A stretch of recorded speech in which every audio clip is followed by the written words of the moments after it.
So today's expert is literally the person behind Wakefit's growth, specifically on the user growth side and the product growth side. So Wakefit, if you're all not aware, is one of those really big D2C success stories. And they started selling mattresses online, right? Both from their own website.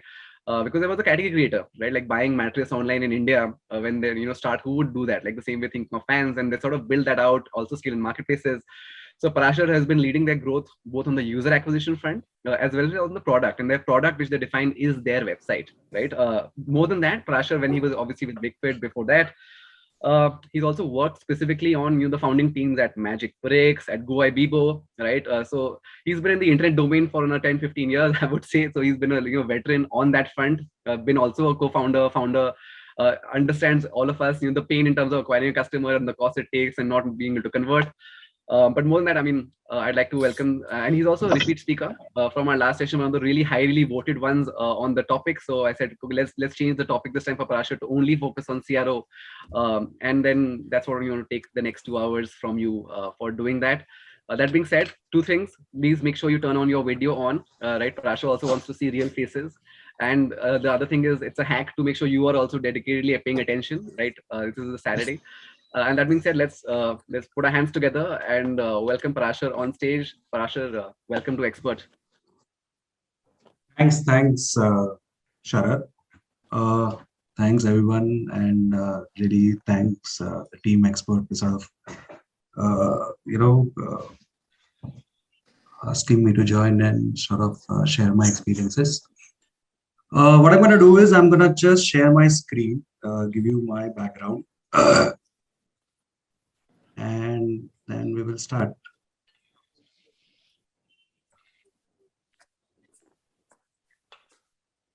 Okay, let me know if you guys see my screen. Yep, we're good.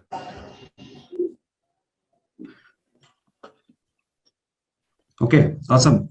So the topic, I think, is CRO is very interesting, at least to me, because I have been in the domain for at least 13 years now, and work with not only for D2C, but also different industries, travel, fintech, gaming, then D2C. So I have been in all the domains, mostly internet companies. This is my background. Probably around started around 2008 after MBA. Being a product owner from early stages of internet businesses in India. I was from the founding team of GoIbibo. There I was a product manager, business manager. My last role at IBO was very interesting in 2011. I was being asked to sort of scale the mobile piece, and that time the apps were the new ins, right? That everybody was transacting with apps. So I was given a tough role to sort of build mobile apps for GoIbibo. The problems that time was pretty different. The infrastructure, the banking infrastructure, tech infrastructure was sort of just building up, right? So I was the guy who was discovering the problems and the solutions at the same time. So I was from that era, yes. And then I was part of the marketing team of Magic Bricks. I was a product manager at Policy Bazaar. The role at Policy Bazaar was very different. I was being asked to create an app for Policy Bazaar, assuming that people will sort of buy policies on the go back in 2012. But yeah, so we created something different. It's a document manager, and they still use it in that way. And then Upsell Cross-sell policies. I then joined Gamescraft as a founding team member. Gamescraft is, they have multiple games today. Rummy Culture, then they have GameZ. They have few games. So it was a new learning for me. So I learned new things. Then I thought I know everything, and then I started my own gaming, real money gaming startup. I did it for almost a year. I raised some funds, but could not raise sufficient funding. A lot of odds were against me. And then in 2019, I joined, Wakefit as a VP for growth. Then they were just Series A funded by Sequoia. There were big problems that time because the category was evolving. I was being asked to do everything in terms of user growth to product growth, basically create the whole category. So I had multiple multiple sort of assignments there, right from acquisition on the website to marketplace development, growing at marketplace and the website is similar. This thing, looking at the P&Ls, optimizing where to spend money and where to acquire a user with profits, growing at certain percentages, so that the sort of the valuation multipliers go high. Then I was also taking care of the B2B because the product was such. Then the complete drive through in terms of the product, not only the product as in the website, but also physically launching new products for Wakefit. So Wakefit is a hybrid sort of a platform where 80% of the products are manufactured, 20% are traded. But there also I was taking care of new product launches, basically understanding the category, what new, if you have to launch a new product on marketplace or the website, what you should sort of do, what sort of product you need to build so that it comes into your cohort of things and sort of scale. I left Wakefit just around Diwali last year, and right now I'm helping few emerging startups like Yoga Bar, Man Matters, and Life Now. Different problems. I'm sort of just sharing my experiences with them and then guiding the teams to sort of grow. So that's my background. Let's quickly jump to the core subject that we're going to discuss, which is CRO. Yeah. So fundamentally, what I think that there are few things which are broadly very important for any website business to scale, right? Which is the navigation and the structure of the website, right? See, it's become very crucial when a new user comes in with context or without context of your product, right? So we do everything right on acquisition, we do the right creative, but the perceived value of that commercial or the ad unit may be very limited for different sets of users. So it's very important when he lands, he sees a very distinct structure of navigation. So ideally, in D2C, I'm going to talk about very specifically on the D2C today. So ideally, what happens is if you have a home to category to subcategory to product page to cart and payment gateway, that has become no more like a norm now, right? That to discover a product by a user who is coming for the first time, usually this structure works, because if the moment you increase your SKUs and your categories, it becomes very clutter. So maybe you are selling only 4 SKUs right now, but by end of probably next year, you will have 100, right? So maintaining a structure which is very clear is very crucial, right? Second element, what I think is the design. Most of the products today on internet are discovered first at mobile, right? So you need to have a very mobile first and mobile friendly design per se, right? You can't have a website first design and then put it on mobile. It has to be other way, right? And that's how the experience gonna get built. You need to do bunch of SEO hygiene, right? And this has to be from the day one. You cannot say, okay, I'll concentrate after 1 year on SEO, right? Because once you do the structuring, right, you cannot change overnight. We all know this, right? So you have to have basic SEO hygiene, structure on the website, which are breadcrumbs, H1 one tags, H1 2 tags. Because what happens, we go into a distance, we focus on the product side, but I mean physical product side. But what happens, we never focus on SEO, which actually gives you some, after some time you get a lot of organic traffic. And maybe for few categories that you guys are in today, maybe there is a huge traffic that goes waste. I mean, it's not going to any commerce traffic. It goes to maybe just content traffic, right? So somebody is searching for jewelry, there is no commerce that anybody is able to get it, but it's always the blogs and everything. That's what I meant, right? So there is to unlock the SEO traffic, you have to start from day one, and you have to focus on the basic hygiene, what Google and other sort of Bing and other search engines understand. It's basically a robotic language which the search engine understands, and there is no much of things that you need to do. You just have to be hygiene to their robotic algorithms they sort of look at, right?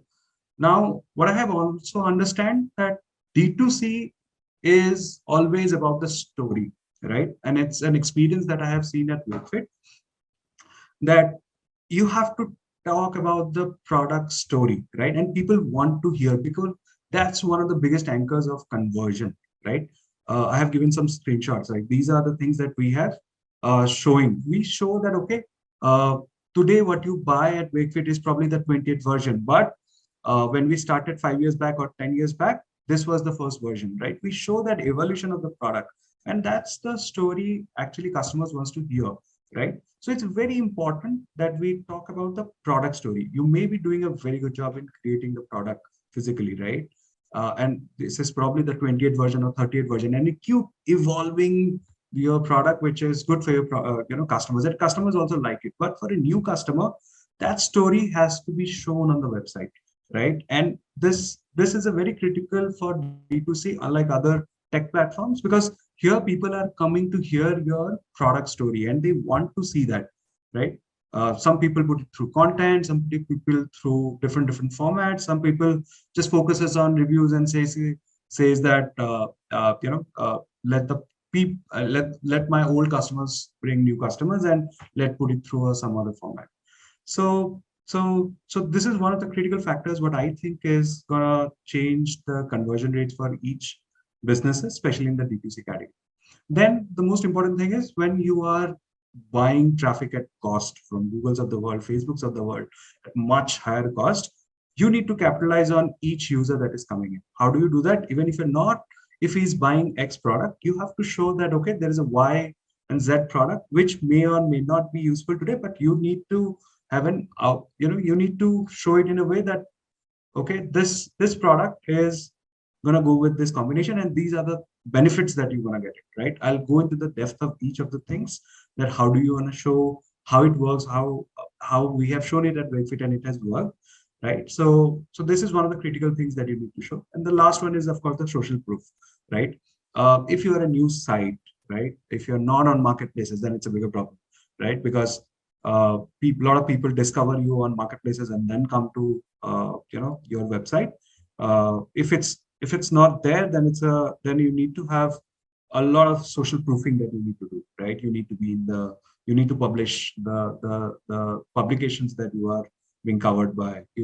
How's your social media community works, how's your old customers talks about. So this becomes very critical. So all these factors, I believe, across the category, these are the basic things you need to have a outlook of increasing or conversion, right? These are very hygiene things that you look at.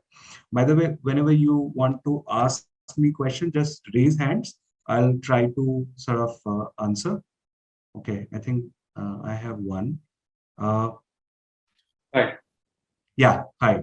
I'm sorry. Okay, so in terms of social proof, you said, in the news, so you see most of the websites are very easy to get PR right now, right? Everyone's saying that, we've been featured on Times of India, we've been featured on Hindustan Times, Forbes, etc., etc.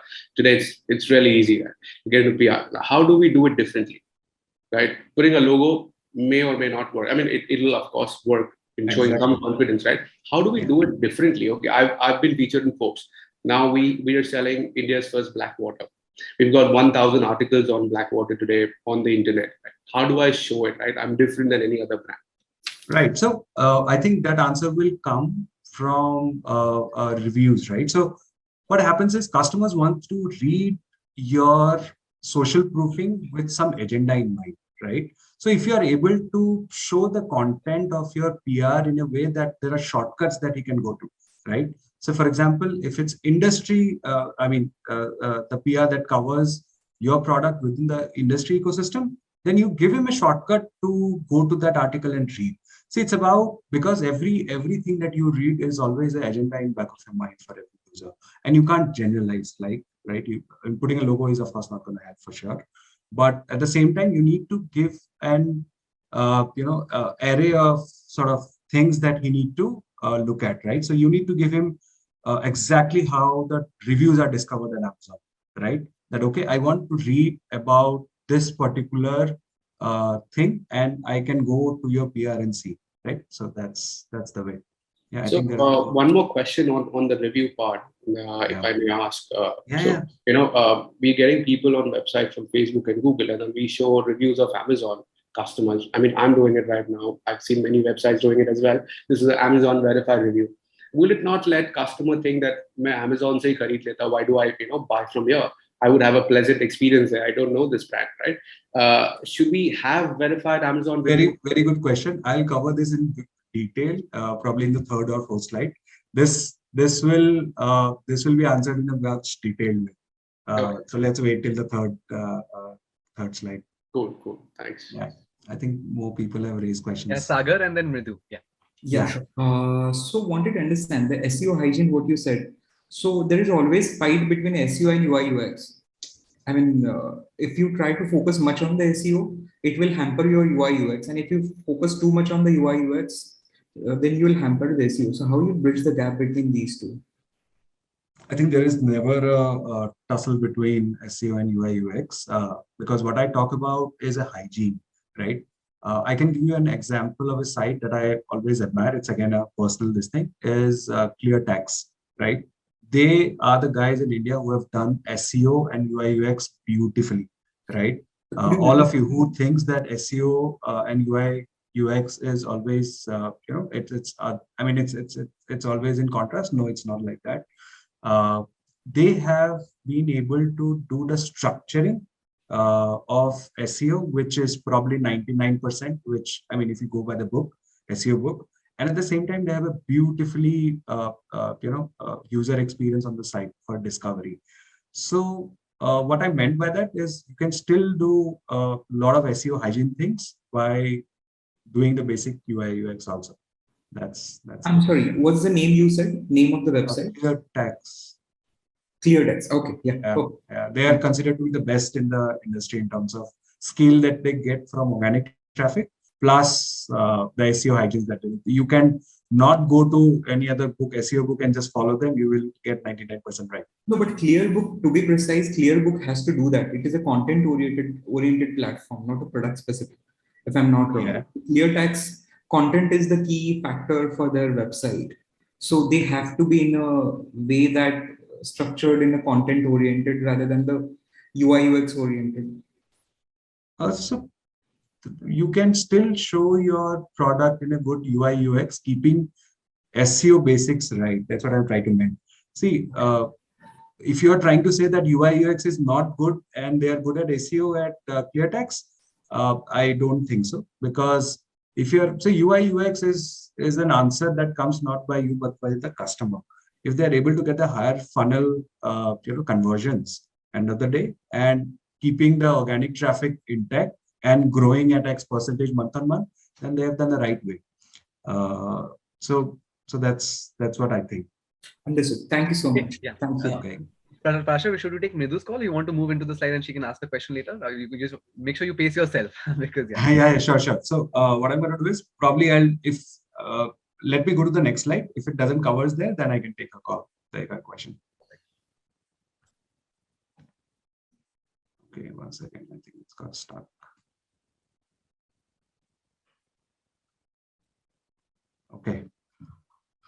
Okay, yeah. On the right-hand side, if you see, that's what I was talking about, the structure, home, category, subcategory in the product, right? This is most ideally the SEO sort of where you get all the, link juice and authority, domain authority and all those things that you get it. This is the most ideal way that every sort of D2C nowadays putting their structures. I'll quickly cover how the homepage and the product page, what I think are the main key elements that you need to have. Usually on the homepage, you should cover offers, discount, because that's where the conversion is going to increase. You need to talk about the product philosophy, social proof, and categories, right? You get more traffic from on the product pages than the homepage, right? Because you're running ads and you want higher conversion to reach to the because you run shopping ads and all those on Google, so you people that come directly. So I'll cover mostly the key elements that you need on the product page.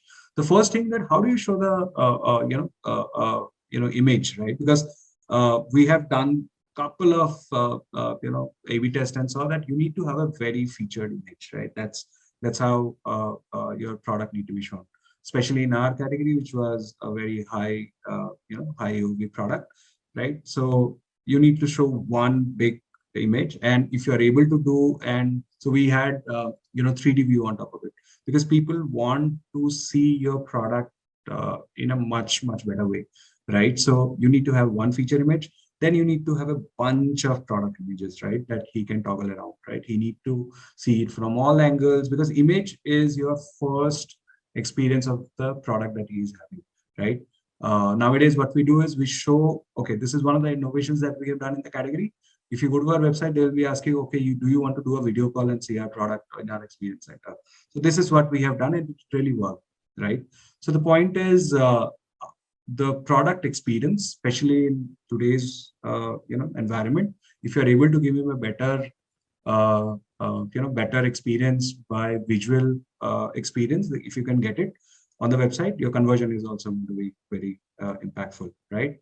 Then you need to have a very distinct overview, product overview, price, features, CTAs, and if you are able to do customization. See, customization, I'll tell you in detail also. If you have a customization, if you are able to do it, because you can't do much, you can't do anything on the marketplaces, right? So if you are able to do customization of your product, and if you are able to show it on the website, there is a higher chances of sort of unlocking a new set of customers, right? And probably organically sort of moving customers from marketplaces to your website, right? Yeah, Gayatri.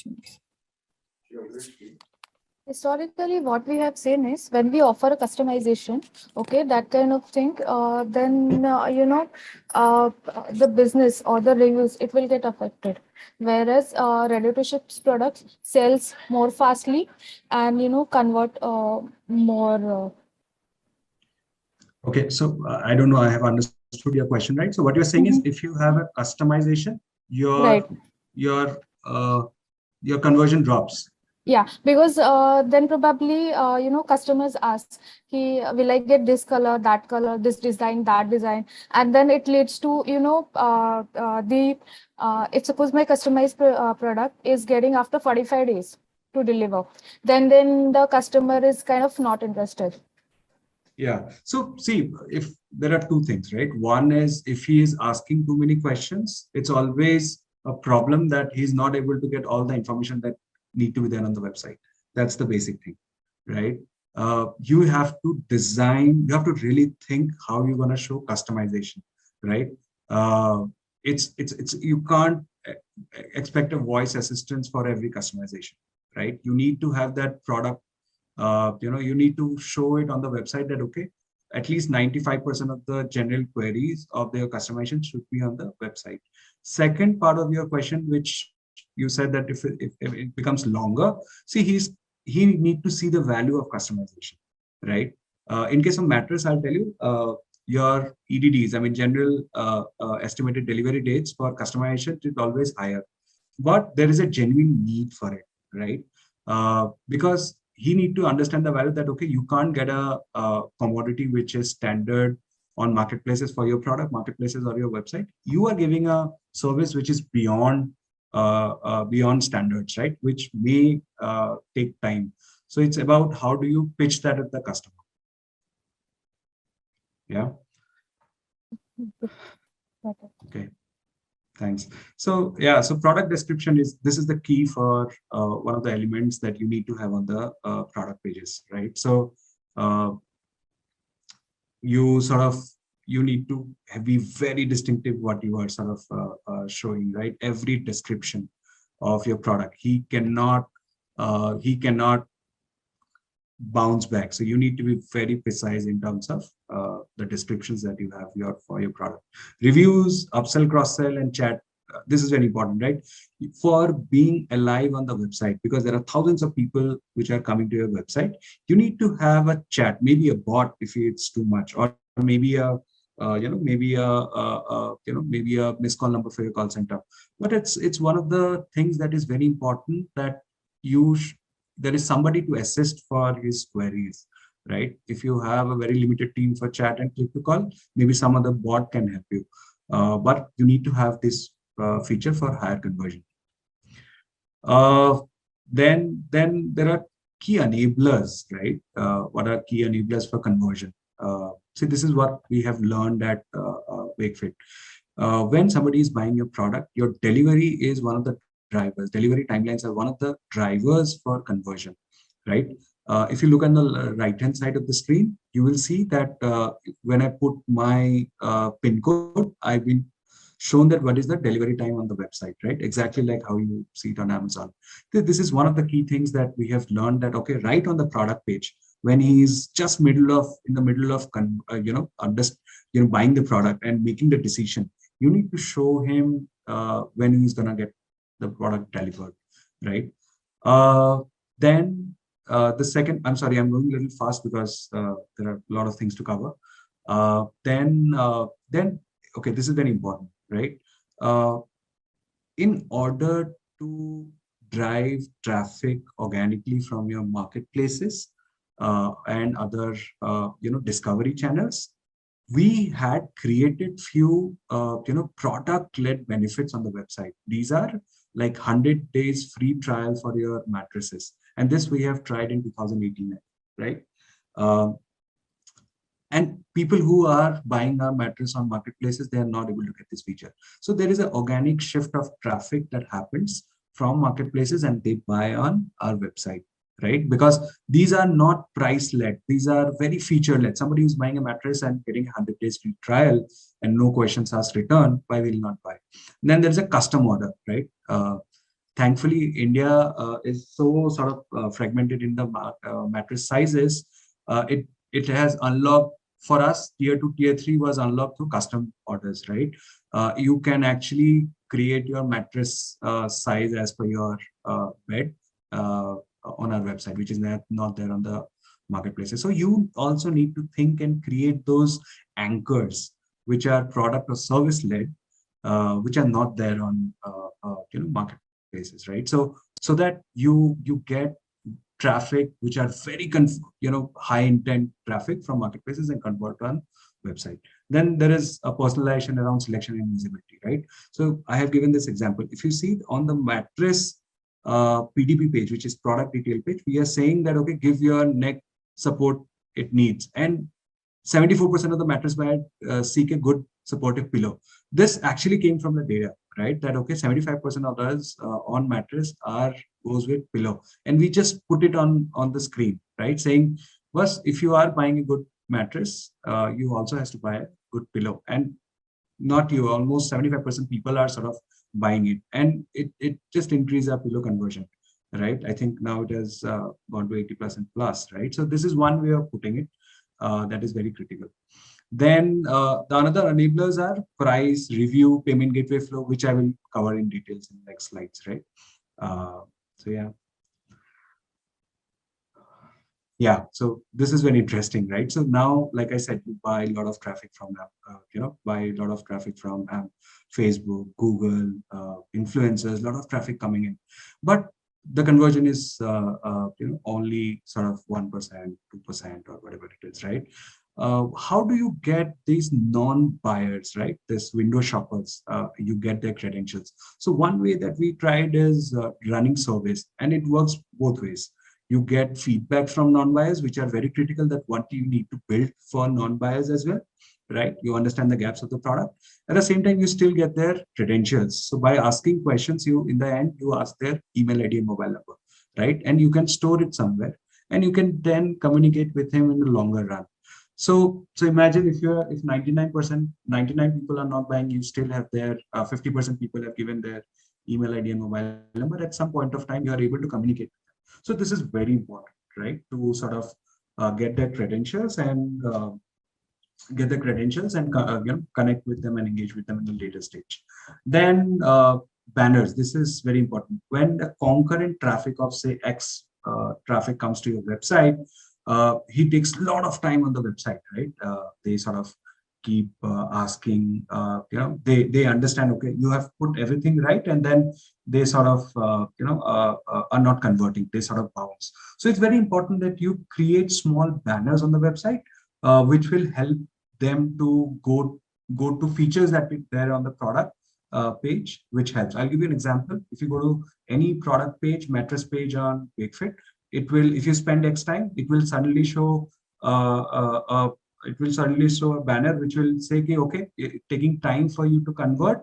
Why don't you go to our reviews section and read about the reviews, right?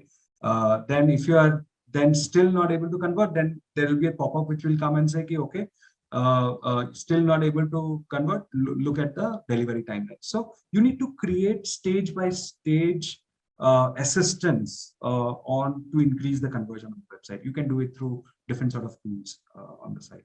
I think there is somebody who have raised question. Prachi. Yeah, hi. I had a quick question about your first point, the surveys. So if we are not incentivizing the user, how or why would they be interested in, filling out a survey for us and answering it? Very, very good question. So, so we have seen that without incentivizing and asking the right questions, we are able to get at least 25 to 30% people filling our surveys, right? You have to hit the customer's mind with the right question, right? So I will give you a quick example. So we ask, we were started selling beds, right? And we launched with only double size, queen size and king size beds, right? I'm not talking about mattress, but beds. We ran a survey which says, okay, are you looking for a single size bed or are you looking for XYZ size, which is counter to what we are selling. So we asked questions which was not there on the site and we knew, right? And that triggers the customer to fill that questionnaire. It worked in our case by doing things, by basically putting out things which we know there is a gap, right? And it actually validated the fact that, okay, we need to jump into that category and start building it. So it worked in that fashion for us. Right. I see what you mean. So one follow-up question there, where would you run these surveys? Would they be on your website for people who are visiting already or through ads or how? All, anybody who's not buying it, right? People who are buying it, usually what happens, people who are buying your product, only 1% people who is buying your product on the website, he will not fill up the form. People who are not buying it, use it for everybody who's not buying it, right? Because you will also understand, okay, how many people are coming from which channel and they are but not buying it. You can see always the data on their platforms, but you need to understand the specific query. Like people are coming from Google with X keyword and they are asking Y questions on your product page. So it has to be across the website with different questions for different SKUs. Where you know that there is a gap, you ask those tough questions to the customer. Yeah, I think a lot of people are raising questions here. Navya, hi. Yeah, hi, person. So we tried using this app called Privy for pop-ups, at various places for giving a discount coupon and also for reviews later and just to do but what happened was that our conversion actually dropped. And what we realized was that on the mobile it's actually a little irritating when you keep getting pop-ups. So maybe on the system it's okay, but on the mobile maybe a lot of pop-ups. At least that's what we thought, that is what was bringing our conversion down. We reduced the conversions, we were the pop-ups, and we were fine again.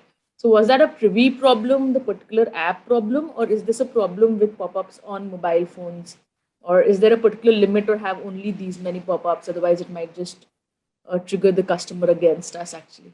Okay, so what you're saying is when you ran a pop-up of discount, your conversion dropped, which I believe looks like on the face of it, it's an experience problem because you are sort of disturbing the customers who are buying it, right? So you need to use this tool for non-buyers, like I mentioned, right? Maybe pop-up is not the problem because people who come to buy, they will anyways buy because you have done few things right. But the point is, if you are probably confusing the user who is coming to buy, then something is wrong in the whole scheme of things, because this is to assist, this pop-up is to assist the customers who is buying it, not the other way around, right? So the mobile experience doesn't spoil with pop-ups, is what you're saying? Depends, right? That if it's covering 70% of the screen, then there is a problem.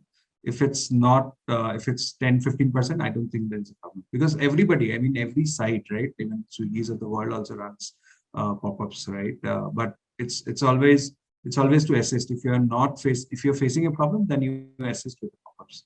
So you have to use it properly. That's what I think. Okay. Okay.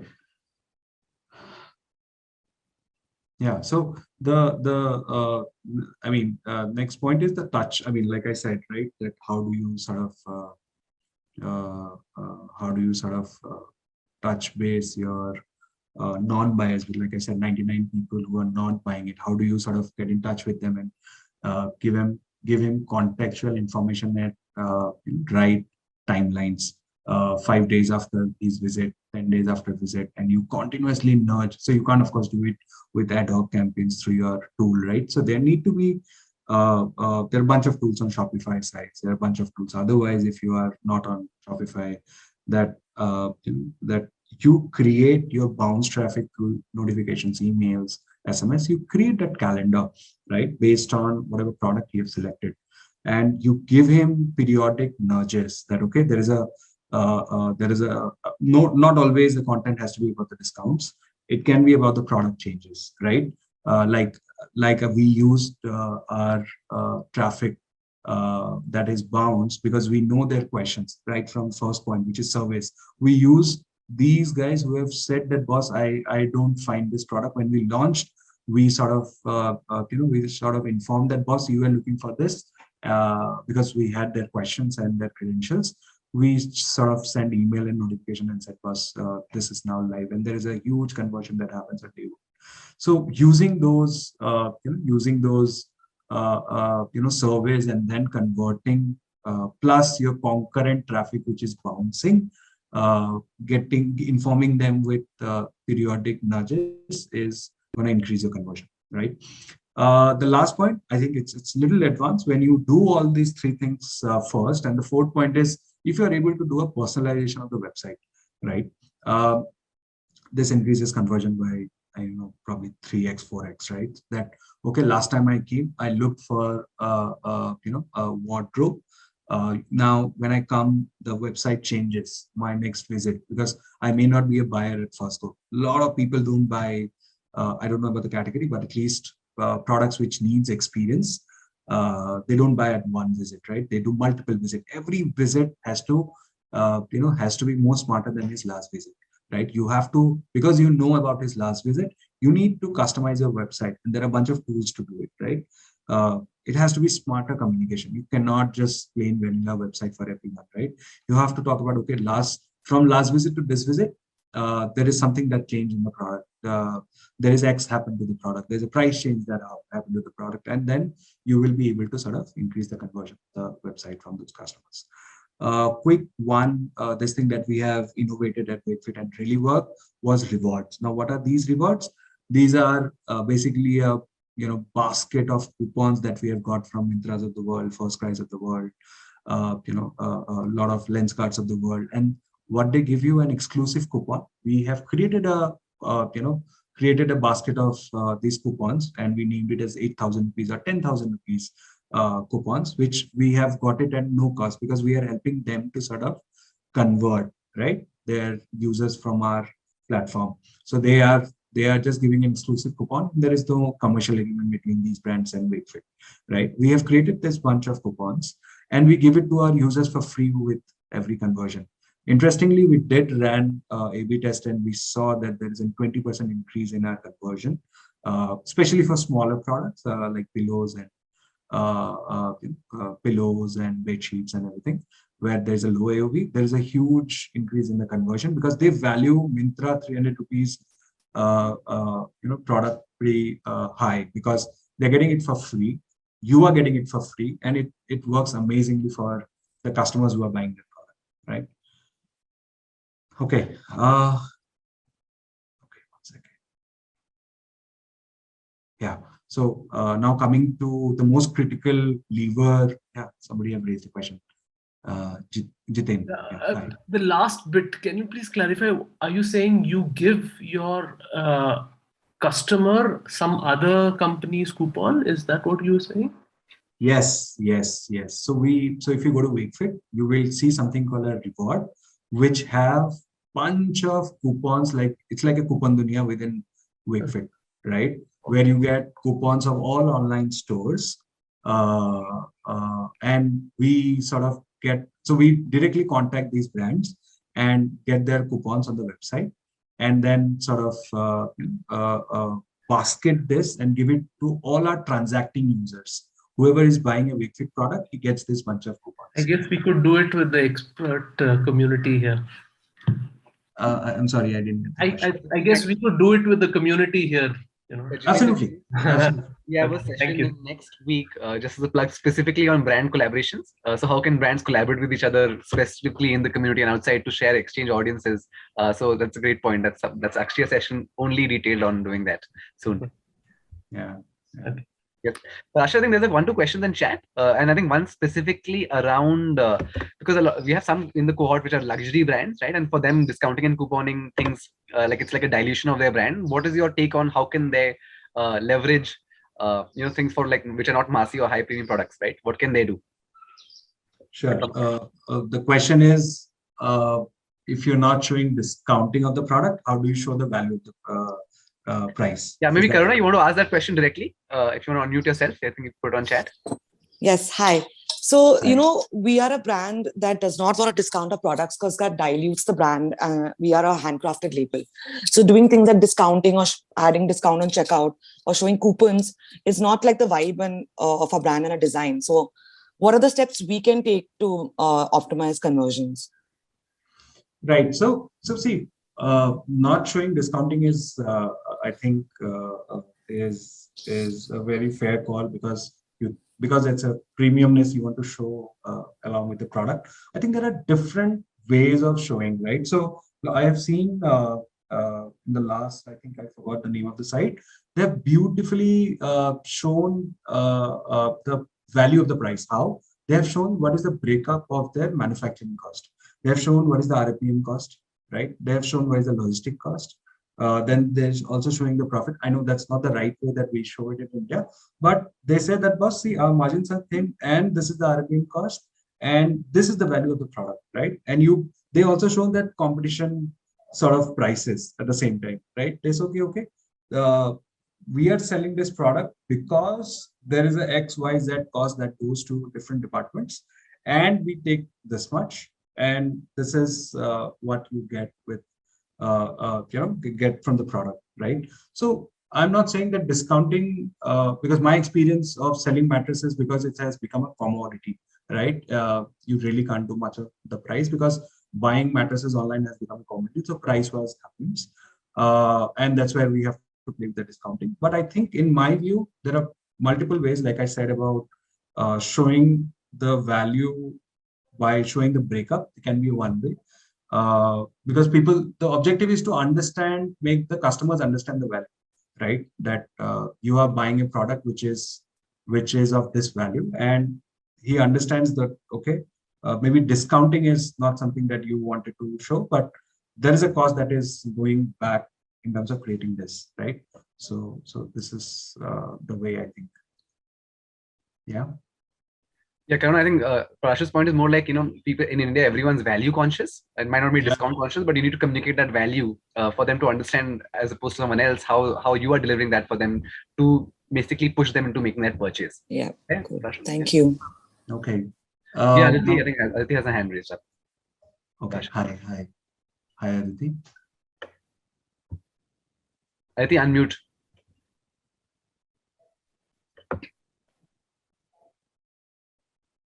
Hello. Hi, Aditi.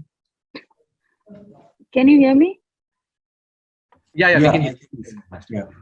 Yeah, so you were just talking about that the product, the luxury brand, what they can do is they can show the breakup, and then they can get the customer trust on them by showing that they are earning very few margins, right? But the point is, see, nowadays you take any vertical, whether it is beauty, whether it is apparel or anything, there are so many brands, so many competitive brands every time they start up. How can you show, although, with all different tools that's available in the market, it's true that everyone has an approximate idea of everything. But how you can show it on a website, this kind of a breakup? Don't you think like what does fewer margin means? Customer will anyways feel that maybe it's correct, maybe it's just to fool the customer. How you can gain trust with that particular viewpoint? So trust is multifold, right? Just to create trust only with a price may not be the right answer. We still buy iPhones with similar features, which is probably 20% more than any other phones, right? So I think it's about communicating the value that you are giving for the product, right? How to show that on the website is different for different businesses, right? I mean, there is no right and wrong answer. But showing the value is important because you still buy an iPhone, right? Which is costly, and you get this feature in probably other Android brands also. But you still buy it because you see a value, right? How do you show this? Apple doesn't say that, but there's a cost of X, Y, Z, right? But they have created that perception, right? And they have created this perception outside the website because they are able to show with this product with a premiumness, right? Premiumness. So how do you pitch in this premiumness and this becomes a perceived value is what you need to work on. So it will be very, injustice for me to really give you a right answer to it. But showing on the website will be a story which will be a subset of the story of your brand, how you are really right. So basically branding and everything, awareness, that can make customer believe that it's a premium brand, and other activities. Absolutely. So I'll give you, right? So I'll give you a Wakefit example.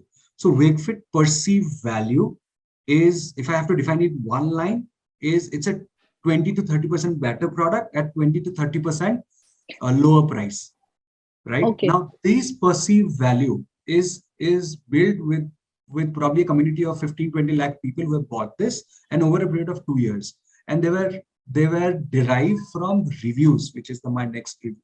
Right.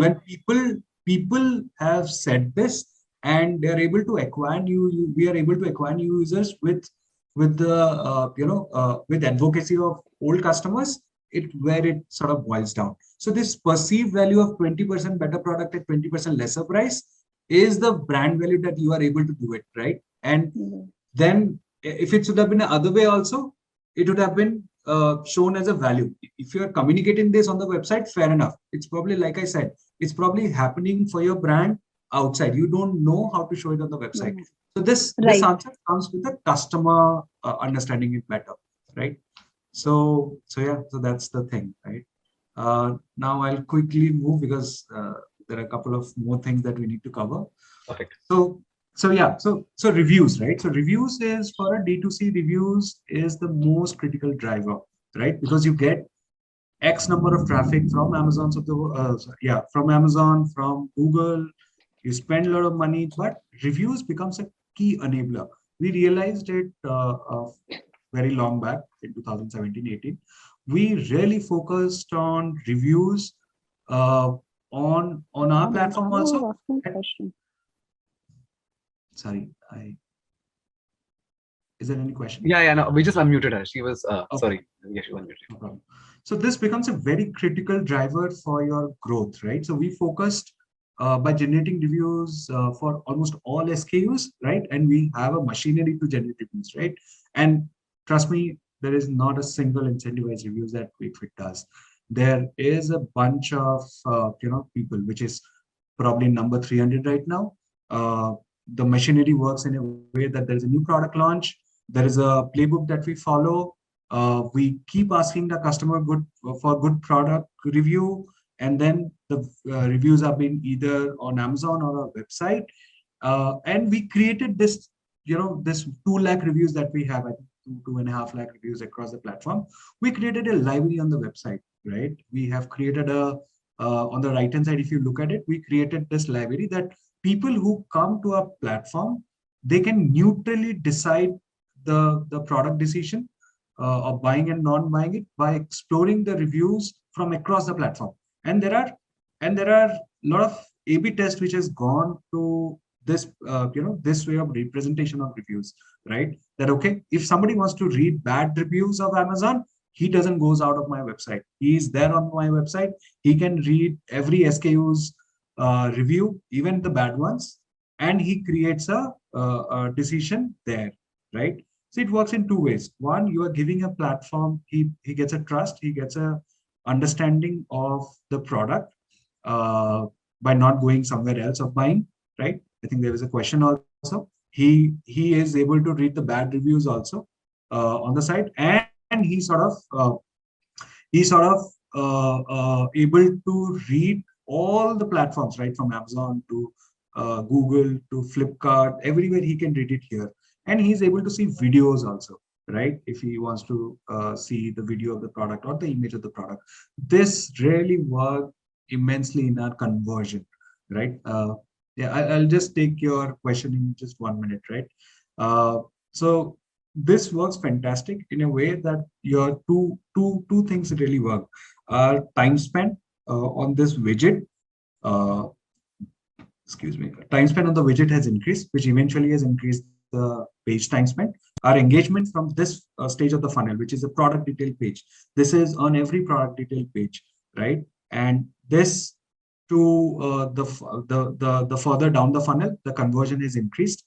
Third important thing that we have seen the A/B test that we really work is people are your combination of products that they buy that has increased, because this widget really worked in multiple ways. If you need to really read about beds in the mattress page, he's able to do it. So basically, you are giving one shortcut of reading reviews across your products on the same page. So he doesn't have to really look out on different pages. He doesn't have to go to if he's buying a wardrobe and a bed together, he can go to one page and read about the other product in that page. So that works fantastically in terms of conversion, because you are reducing the steps of him to reach the review that he wants to reach, right? So yeah, so this works fantastic, and it has really worked for us. Yeah, I think Amya has raised this. Yeah. Parasar, I had a question. Hi. So first of all, thank you. Your last time session was also super good. So I was excited to be a part of this session too. Are you able to hear me? Yeah. Okay. So I had a question, thoda sa off topic, but still, since we are talking about widgets, since we are talking about multiple customizations, so what is like a dependable website to actually see whether it is affecting your speed? Because there are so many websites where you can understand whether speed, load speed may difference why can, but is there something which you usually use every time when you add a widget or every time when you customize something to see whether it is page load? Are you talking about the page load? Yeah. Okay. Yeah. So see, there are some hygiene things you need to.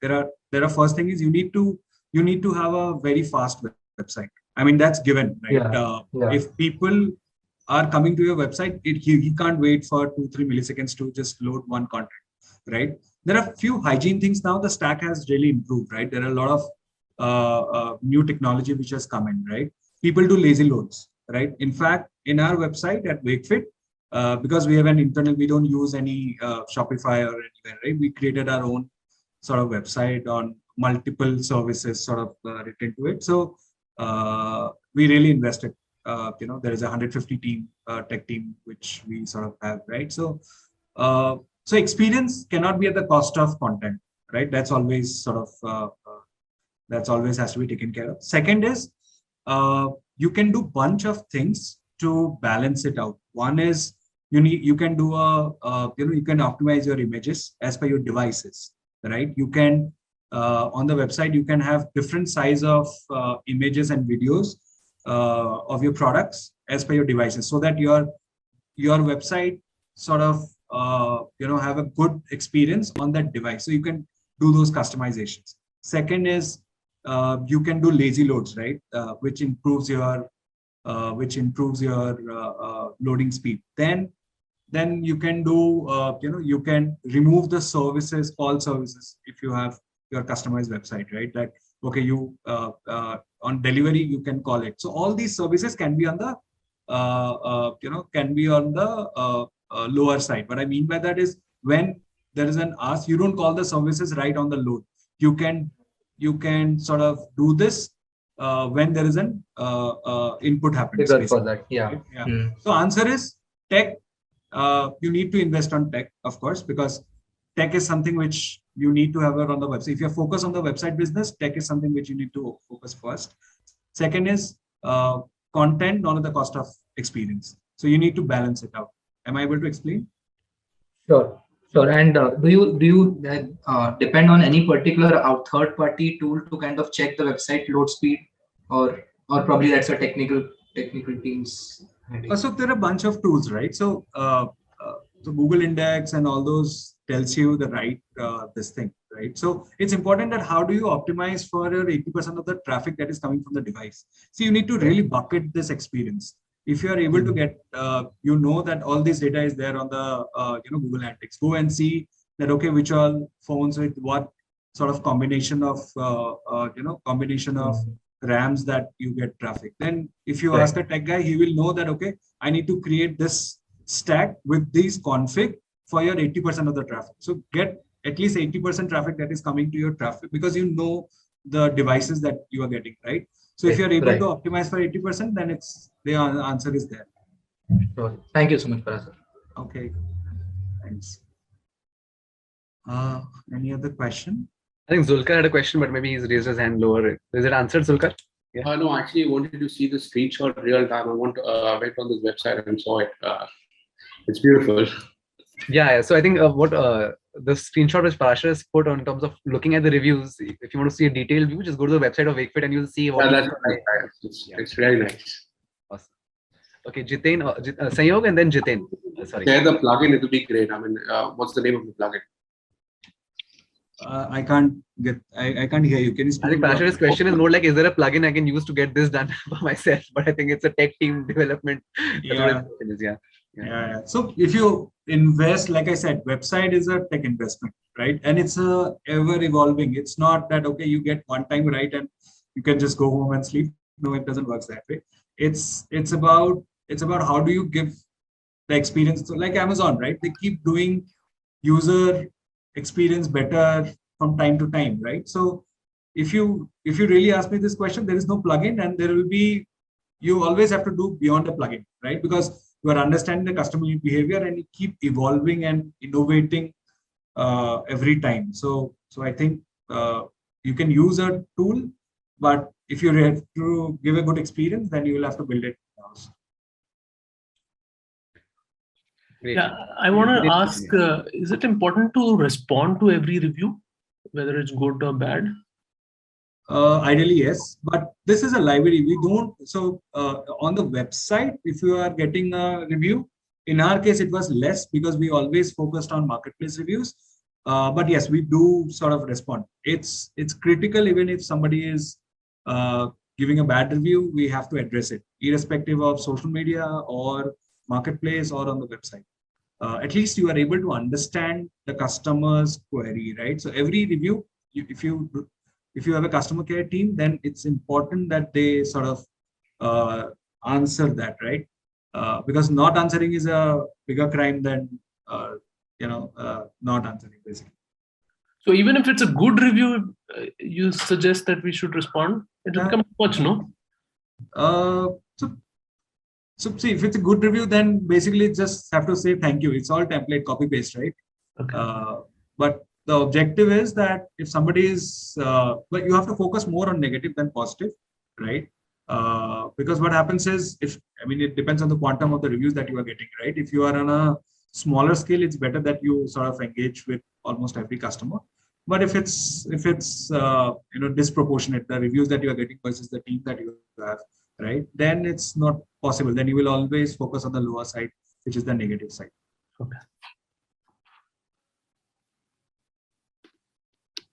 Okay. Okay, let's go to the next one. I think it's little elaborated from the screenshot itself. So So this is a very good question that a lot of people ask me, right? That when they sell on marketplaces versus your website. See, this is what we sort of, have discovered ourselves, that because we always had a focus that, okay, marketplace is for us is a discovery platform, and we have to become a brand from a seller.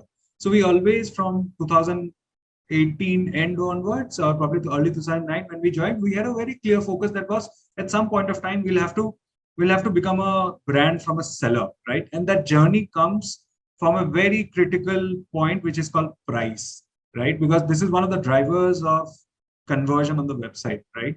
So we always had a lowest price, right, compared for our same product on the marketplace versus the website. And it's like pretty evident. You go to our website today, you will see all SKUs are X percentage single digit, but because our AOVs were high, 10,000 plus, so you will always find a lower price on the website, right? Because we want an organic traffic to move from marketplaces to our website, and that it also helps in our ROI from our ads campaigns, right? Even if we spend less, the ROAS is good, right? So we always focus on the price. That website has to be sort of better.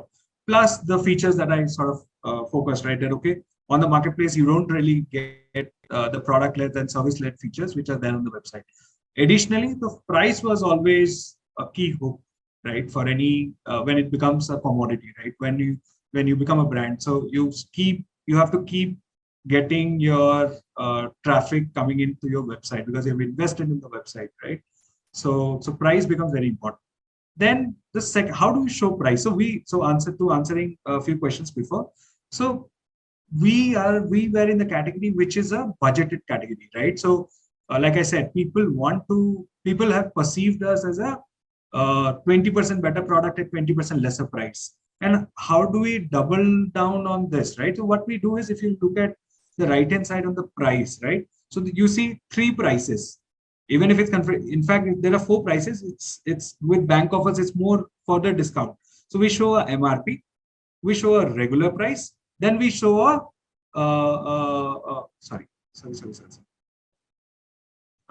then we show a special price, right? So the point is that we sort of become more, we sort of make it more obvious that, okay, what you're buying is basically, you save this discount, with this discount you save that much. So we sort of focus too much on the price because he's buying a good product, and the price that we show, we sort of get more focused on that, right? So there are 3 levels of price that we show. Then if you are able to get a bank discount, nothing like it, right? You can, I mean, sometimes the bank funds the discount because you reach a scale and then they want to participate.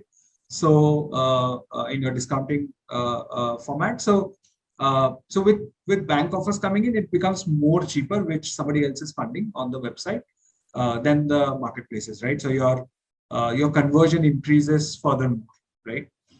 Then the more critical factor, right? Now coming, so once a customer decides to buy your product, then you move to the next element, which is the payment gateway. Now what happens is, mostly the D2C, what I have seen, I'm not generalizing, that they focus very less on the payment gateway. See, for us, payment gateway was very critical because there were a bunch of discounts which were very complexly integrated with the modes of payment, right? We used multiple gateways because for us, success ratios were very important, right? Even if we were doing limited transactions, we don't want to give customer a bad experience on the payment gateway. So what we used, an aggregator on top of it, right? So I'm not gonna endorse any aggregator. There are a bunch of aggregators which resides on top of the payment gateways, right? Where you can optimize the gateway based on their commercials plus your conversion rate with just a dashboard. So you want, say for example, if you look at the screen on the right hand side, you want credit card, debit card go to PayU, and you want net banking to go to Razorpay, for example. You can do it with one click on the dashboard, right? And based on the conversion. So yesterday UPI was bad with X payment gateway, and then you change, you can automate all this also on the dashboard and you change it. So this is very critical because you don't want to give customer a bad experience, and you really show that you are able to toggle between the payment gateways and get some commercial benefits also, because every payment gateway will have a different commercials, right? So it works both ways. Second, what we have also learned is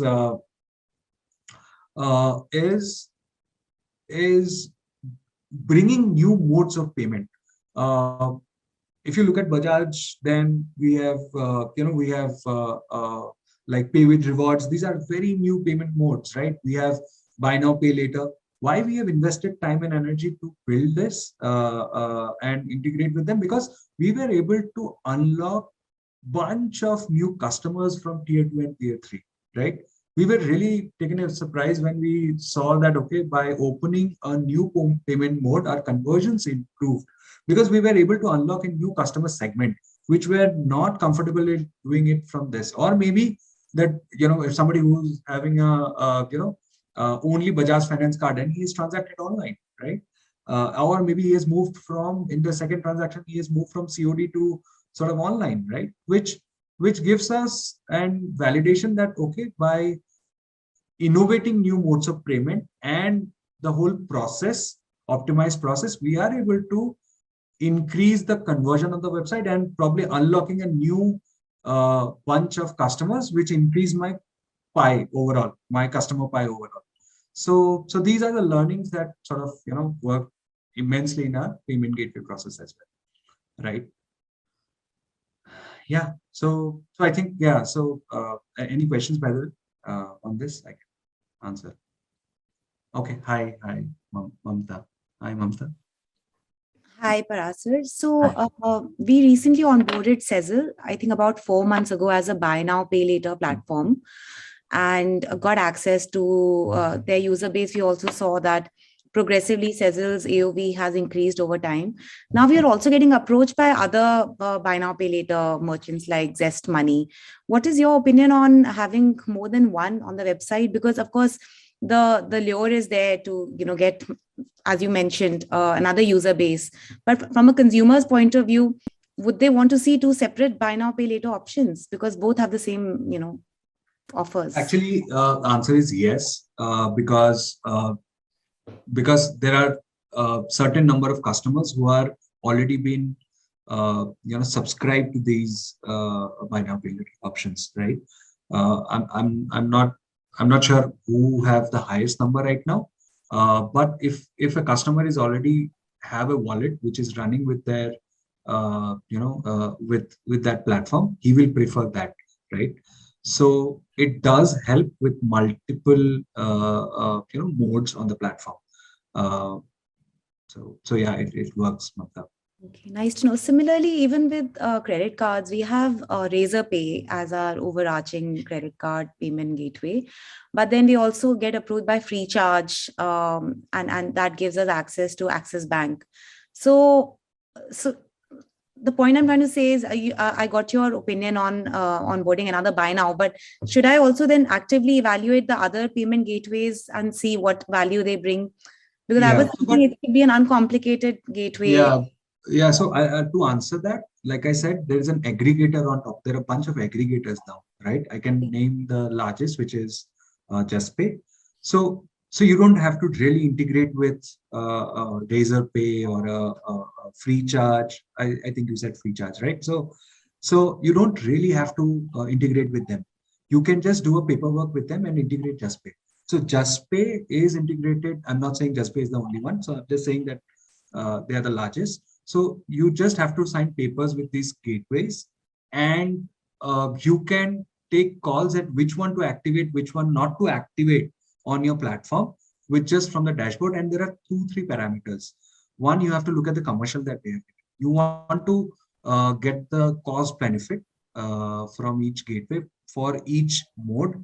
Second is which gateway has the highest success ratio. So the platform also tells you that, okay, out of 100 attempts of net banking through this gateway, get you this success ratio. right? And industry-wise. So you know that which one to activate, which is not to activate. You really don't have to talk to, I mean, there's no, you have to talk to them to do the paperwork, but to integrate and optimize, there's a dashboard which helps you do it. Got it. Thank you. Yeah, I think Sagar had a question. Yeah, just wanted to understand. So again, the payment flow and the pricing where you have shown, this is again like a sort of customization, no a direct payment gateway integration, right? So under UPI, there could be a multiple, even a cash free offers the same structure. Paytm also offers the same structure. So you are trying to say that we could have a multiple payment gateway partner and we should be able to do the customization, right? Absolutely, absolutely. So, so the point is that you don't work with one payment gateway because that limits your scope of exploring few more gateways. And you really can't exploring, you can't have every month, you can't have, your tech team. If you have, then you can't keep integrating new payment gateways. I mean, there is no end to it, right? You need to an aggregator which have already integrated all these payment gateways, right? Right. And it gives you a window to explore 100 payment gateways at one, right?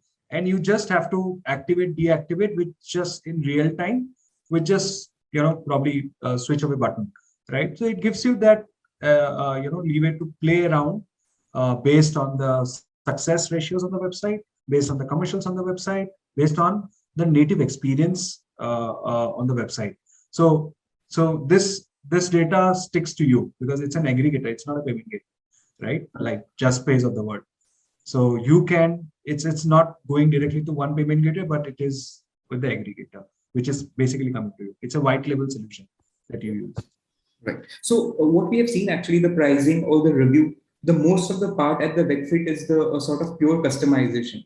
And here you'll be able to see most of us are on Shopify, WordPress, don't have the customized website. So Wakefit is fine. They have a 150 tech guys and they're doing.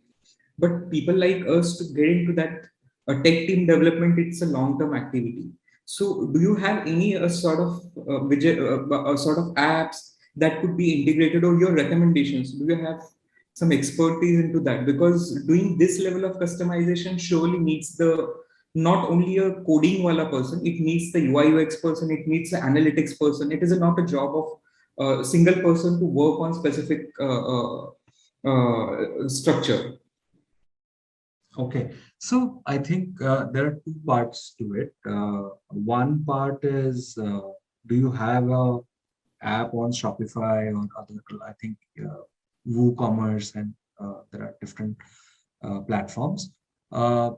I think now these aggregators, I have an app on Shopify, I think, right? Just cross-check with me probably after this thing. So now they have platform, I mean, on these platforms, they have their apps also, you can use them.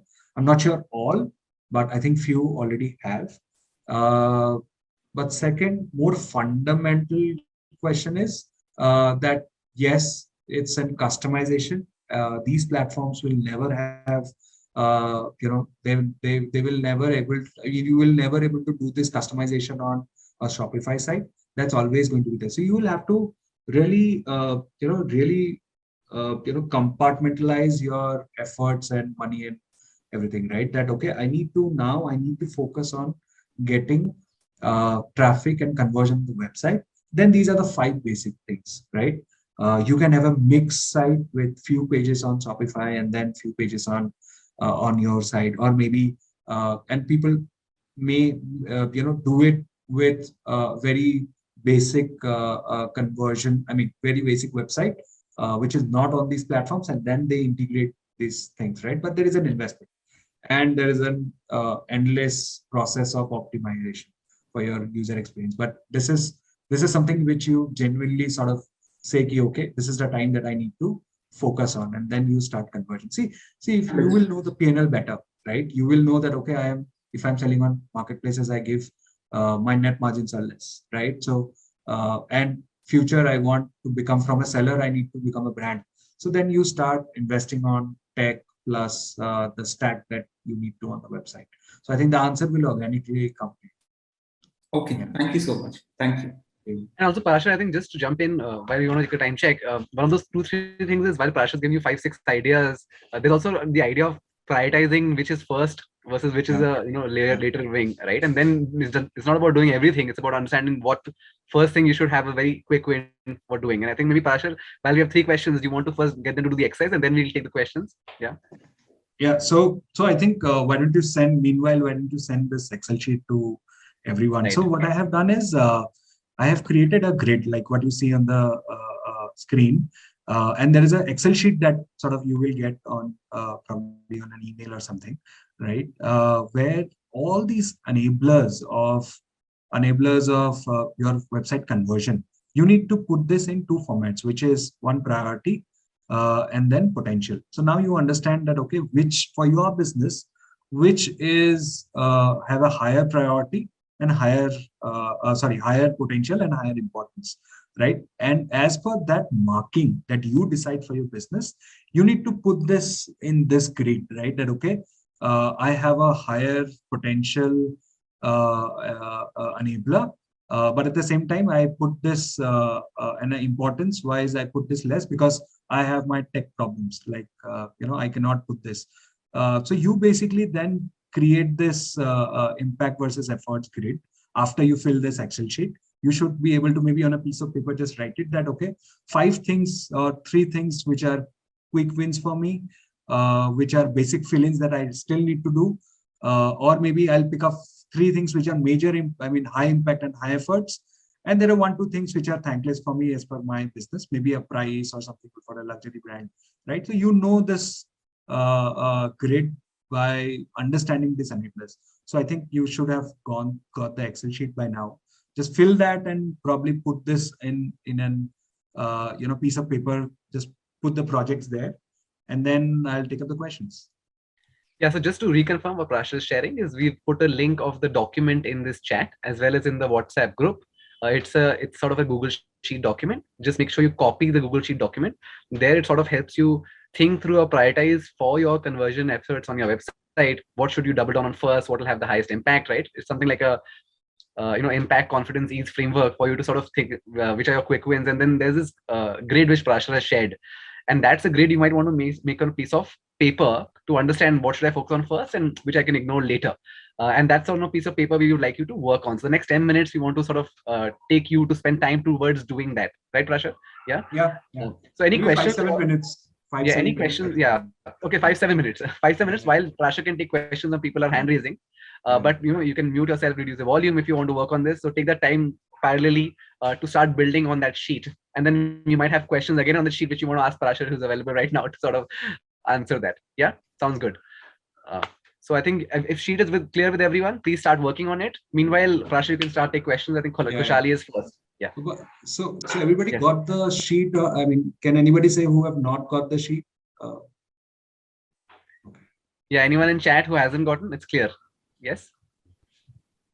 Yeah, I think I can take the questions. Prachi had a question, I think. Okay. Hi, Prachi.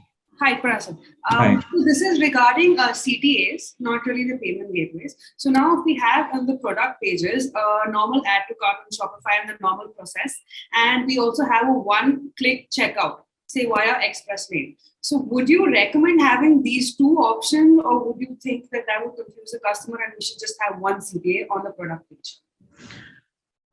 Usually, if you have multiple SKUs, it's important that you have add to cart and buy now both at the same time, right? Because there is a multiple SKUs, right? So people buy, if you have very limited SKU and the flow is pretty simple, that okay, you buy mattress and then you exit, then it's pretty simple. You have one click, checkout and then go. But people use both the things together because people want multiple products to be in the cart. So if you want to make the cart heavy, you need to have both the CTAs at the same time, right? Yeah. So that's the general user experience wise also. They sort of have multiple CTAs. Yeah, correct. Because that was my doubt. Because even I had the same idea that what if they want to browse around other items as well? So not just have one sort of checkout. But then I was suggested let's not confuse the customers and just have one. So thanks for that. No, so actually what happens is if you have gone to, even Amazon has it, right? So Amazon have both the CTAs because they want, because your objective is to make the cart heavy. And for that, you need to have multiple CTAs, right? And people want to explore the product. They want to go to multiple payment gate, product pages, keep that in the cart, and then they sort of go to the cart and then buy it, right? That's an user experience that is being followed by the marketplaces, right? And it works, right? Because most of the discovery of the products that happens today is probably 80% is through marketplaces, and that creates a experience in itself. So it's better that we use the marketplace flow because it helps in conversion. Okay, great, thank you. Okay. Yeah, I think Ishani, Tiger. Ishani, you have to unmute yourself. Yeah. So, sorry, someone else going? Yeah, I think Ishani, then Tiger. Yeah, just Ishani, unmute yourself, please. I think you have it.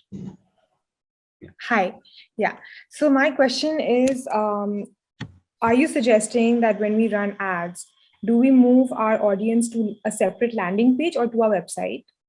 Number one. Number two, if we are moving them to a landing page, do the same elements that we discussed, the 7 elements, do they apply to the landing page strategy as well? So usually you do a different landing page if you have a very specific objective to be fulfilled, right? Usually for commerce, because you run ads for transaction, right? You really don't create landing pages because it's create another layer of hop which you want not to have, right? Because you want, if he has discovered the product on Google or a Facebook, he comes directly to product detail page and then he adds to cart and sort of checks out, right?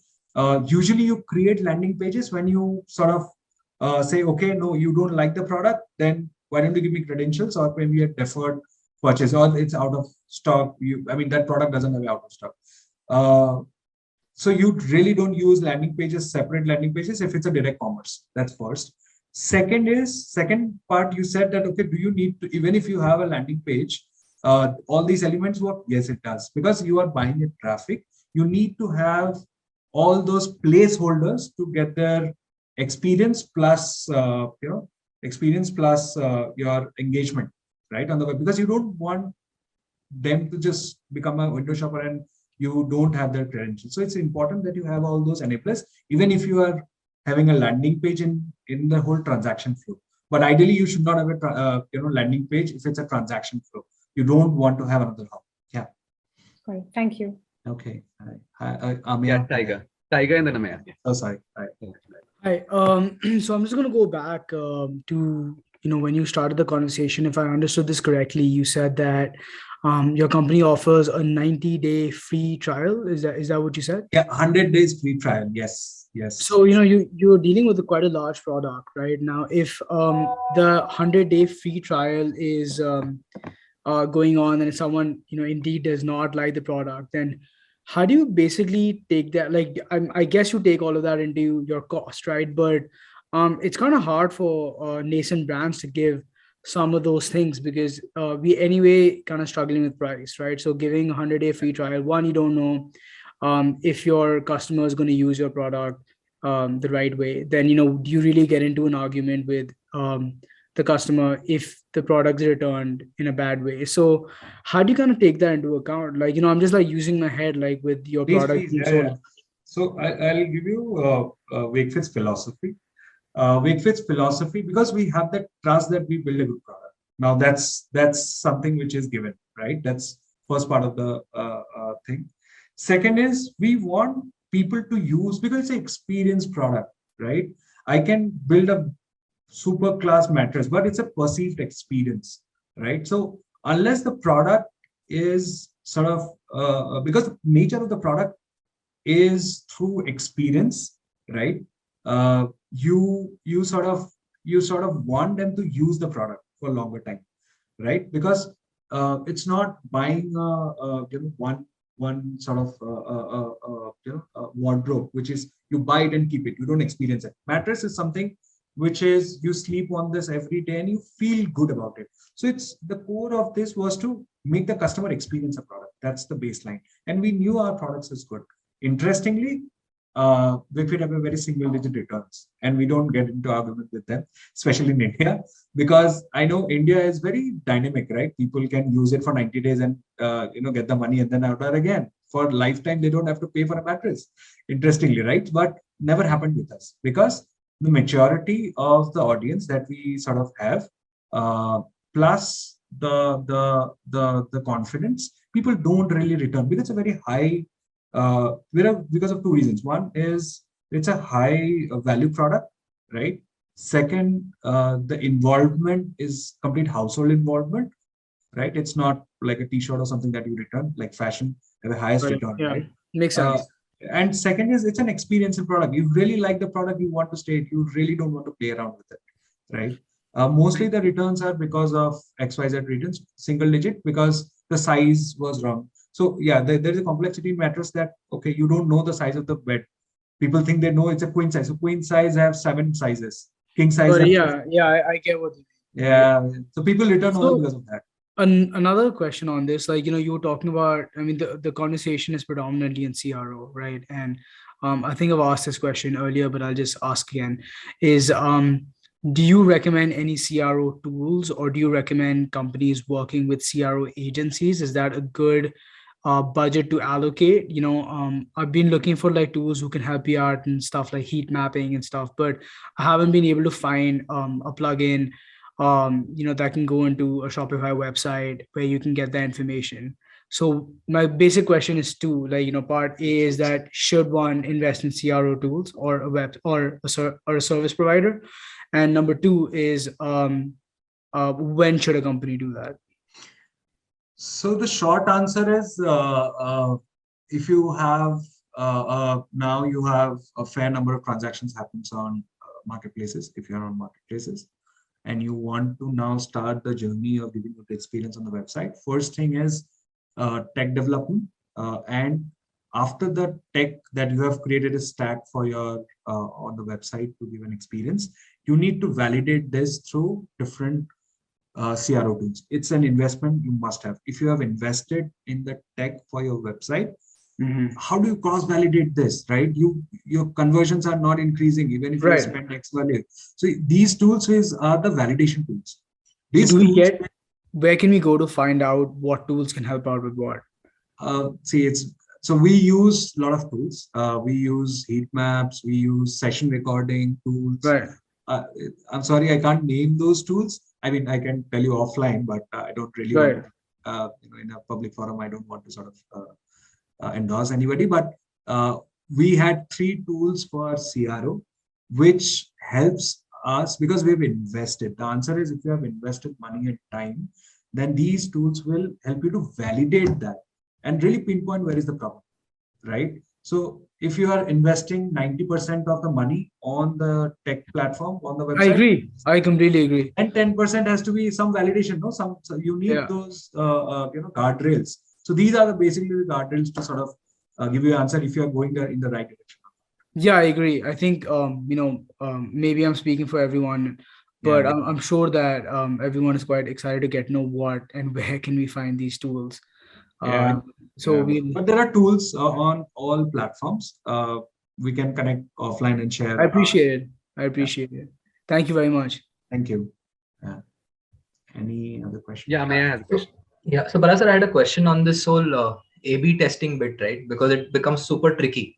Because you have let's say added something, and then you see conversion rate have increased, but you don't know whether it was because of the Facebook traffic, which was good, or there are so many variables, right? So is there like a thinking model in terms of how do you approach this whole A/B testing bit?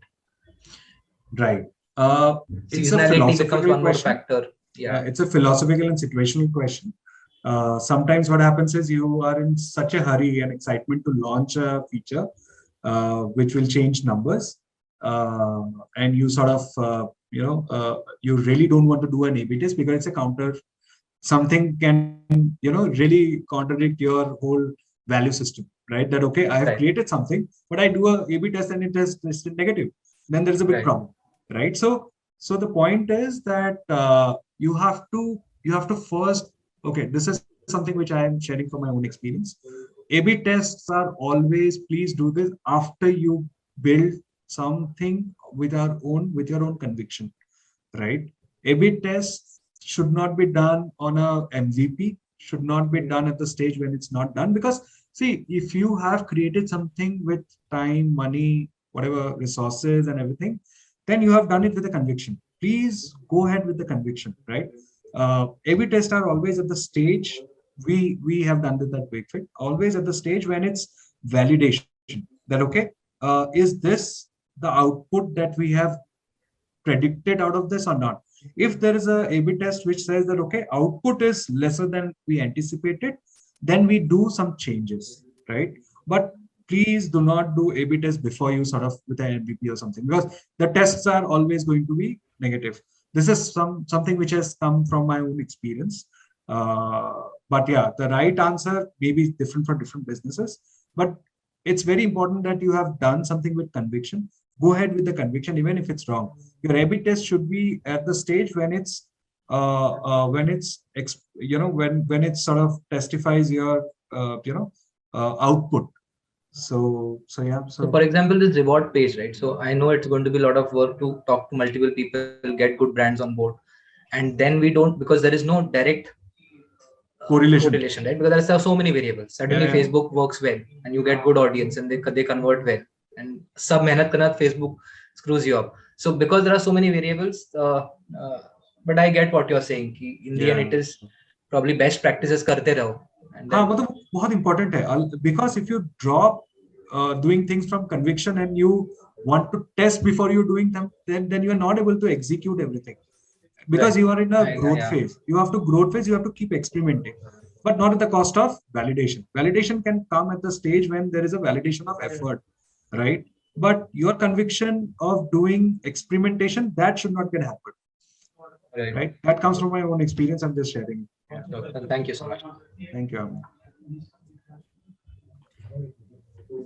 Okay, so I think yeah, Parasar, should we just do a check of how many people have filled up the Excel sheet and on their piece of paper have mapped their quick wins, major projects?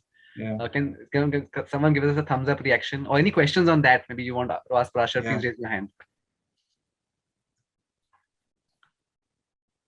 By the way, just one thought, this piece of paper is a self-validation of your CRO importance and your priority, because this should be your, when you think of investing in your website, this should be your projects. You should know that, okay, directionally, which is going to be my first pickups, which is going to be my back burner projects, right? Because you should ideally able to now dissect the whole elements and focus on things which gives you a higher output, and it's your self-assessment of that. So I think it's open for questions. So anybody who wants to go ahead with questions, please. I think Shilpa, hi. Hi, Parasar. Thank you so much. This framework is actually it helps, like you said, prioritize, figure out where the trouble is. Okay? Yes. So this has been most helpful. Okay, so here's where I think we're going to face a problem. Our trouble is with all the stuff which has automation, reviewing tools, the entire AI marketing aspect framework. of it. Yeah. Okay. Now my challenge has been, we've kind of had this agency which kind of helps us with our, website plus Amazon, a couple of things, because we are not tech people. Okay. Yeah. Okay. Yeah. So the biggest challenge we seem to be running into is one, to stay on top of, okay, what are the new apps? What are the new tools? Every day there's something coming. Okay.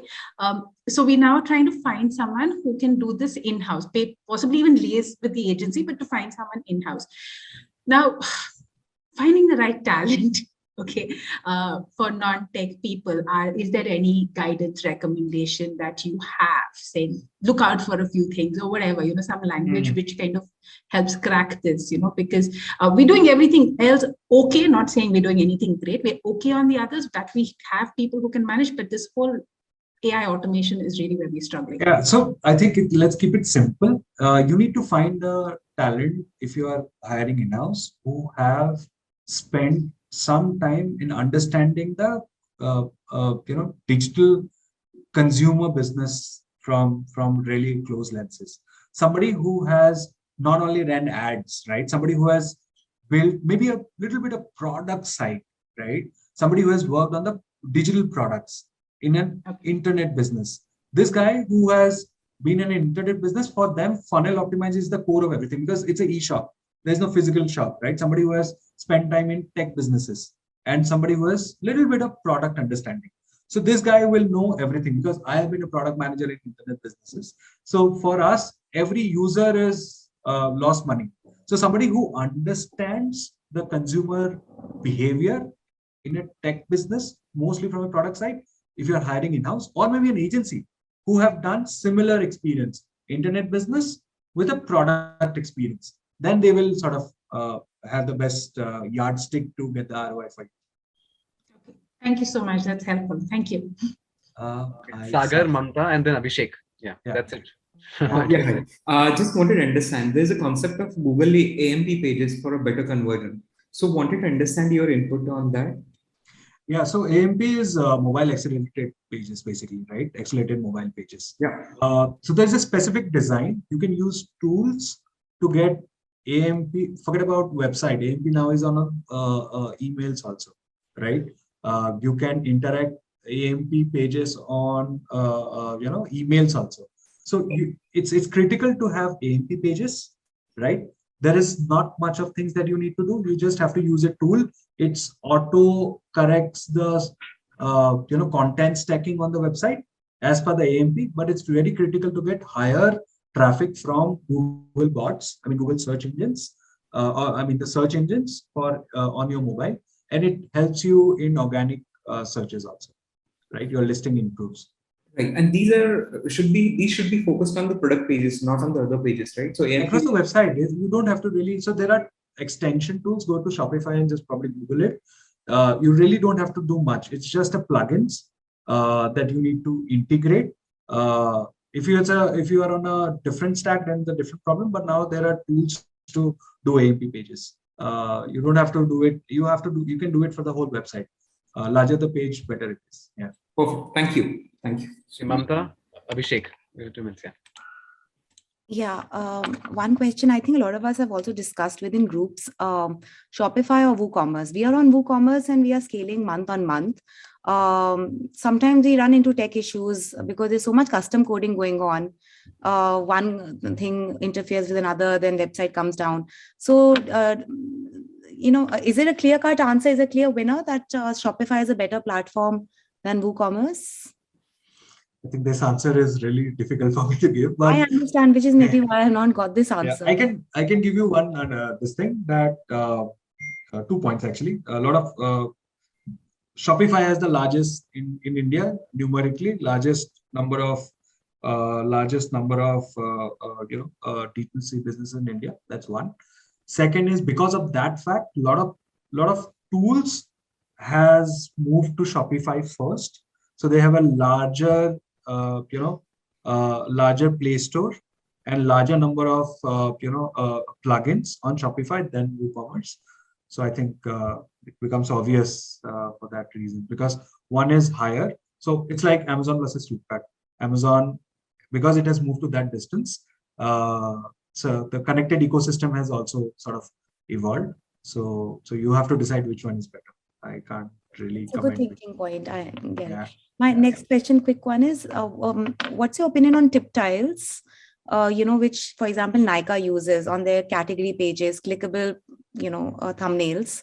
How are they for like a luxury fashion jewelry brand for storytelling and does it distract people? No, it does not. Wakefit had it long before. We sort of had it for almost a couple of years. So any shortcut of the product feature, the product images, any shortcut always helps because you have to throw the array of pictures and it helps them to create quick engagement. The engagement increases, so it's better to have that.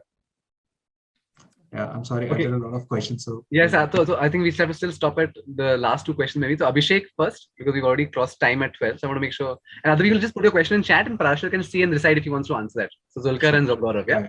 Yeah, Abhishek. So, Parasar, hi. So my question relates to the worksheet that you've sent. Okay, we see, I've gone through it and I've put a potential to it. So, but while putting the potential itself, I have a question in my head. Okay, is this the potential which I feel is good, but maybe it is not in terms of actual data. So, if we had to evaluate, do you think this should be a framework, or how should we go about it? Because it's very tough to put potential to something. Okay, if mobile, first design. First of all, if my mobile first design is good enough or not, that's the first question I had in my mind. Like, I was going through my website because I go through it every day. I think it's the best. I think you answered your question yourself. So see, everything is data driven. Assuming I have given this Excel sheet, assuming that you sort of know the data, right? Let's take one example quickly. That should you have a mobile first? Now, how will you arrive at that? You go to Google Analytics, you see what is the traffic that comes to your website from desktop or mobile. If your 80%, 90% traffic comes on mobile, I think you have answered this already, right? So I think there is no debate that if you have to build the product, then you have to build it first for the mobile ecosystem. All these answers have some derivatives from the the platforms that you use for analytics. So all these answers should come to you from there. Yeah. So let's move to the next one. Okay, great. Awesome. I think any questions can put in chat, but I think I want to take out some time because we've already crossed 2 minutes from our time. So 2-3 things as a summary thing I want to share from Parashar's session. One is, I think it was a brilliant session for us to sort of piece together a lot of things which have happened in the past. Literally from starting from getting a story right for your D2C brand, right? Building trust for the customer in this process of making a transaction and communicating your value, right? Be it in terms of discounts or even breaking down your pricing.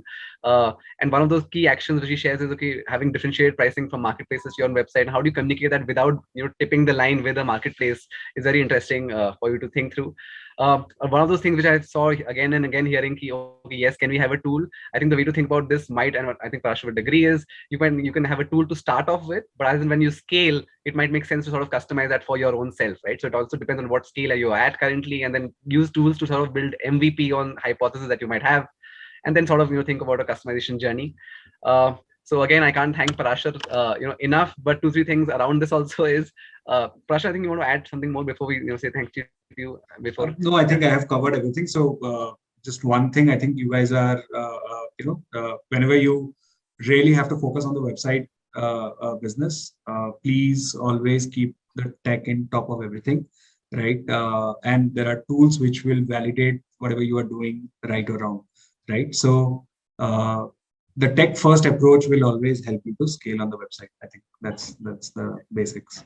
And one of those really key things on getting you started, if you have already made your little diagram on what are my quick wins, what are my major projects, if it's on a piece of paper, take a picture right now, put it on the WhatsApp group.